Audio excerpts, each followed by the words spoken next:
ঘোষণা করলেন, মুসলিম উম্মার নেতৃত্বের যোগ্য হলেন হযরত আবু বকর সিদ্দিক রাদিয়াল্লাহু আনহু। তিনিই আমাদের প্রকৃত নেতা। আজ আমি তার হাতেই বায়াত গ্রহণ করছি। এই ঘোষণা দিয়ে তিনি আবু বকর রাদিয়াল্লাহু আনহু এর হাতে নিজের হাত রাখলেন এবং বায়াত গ্রহণ করলেন। এরপর একে একে অন্যান্য সাহাবীরাও তার পদাঙ্ক অনুসরণ করে আবু বকর রাদিয়াল্লাহু আনহু এর হাতে বায়াত গ্রহণ করতে লাগলেন। অবশেষে মুসলিম উম্মাহ ঐক্যমতে পৌঁছালো যে প্রিয় নবীর পরে আবু বকরই হবেন প্রথম খলিফা। এরপর শুরু হলো প্রিয় নবীর দাফন কাফনের প্রস্তুতি। রাসূলুল্লাহ সাল্লাল্লাহু আলাইহি ওয়াসাল্লামের ঘরেই তার গোসলের ব্যবস্থা করা হয়। কিছু সাহাবী এই পবিত্র দায়িত্ব পালনের জন্য এগিয়ে এলেন।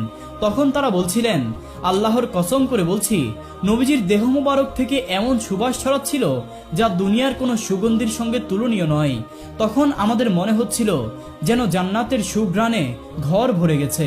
এই সময় এক সাহাবী অনুরোধ করলেন, আমরা কি এই পবিত্র কাজের অংশ হতে পারি?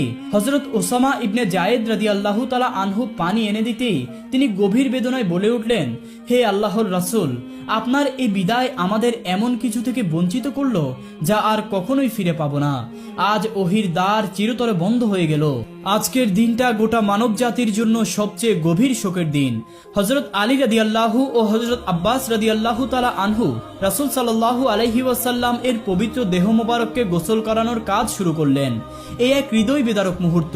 হযরত আলী রাদিয়াল্লাহু তাআলা আনহু চোখের পানি ধরে রাখতে পারলেন না।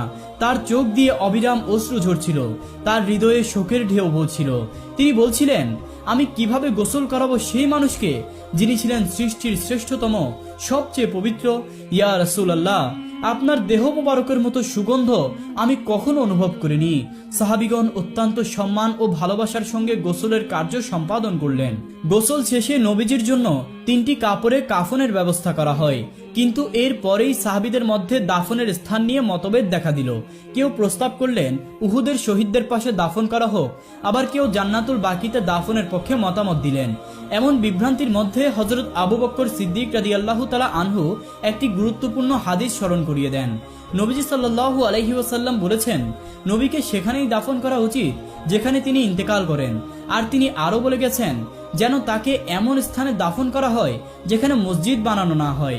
এই নির্দেশনার ভিত্তিতে নবীজির দাফনের স্থান নির্ধারণ করা হয় হযরত আয়েশা রাদিয়াল্লাহু তাআলা আনহার ঘরেই, যেখানে তিনি ইন্তেকাল করেছেন।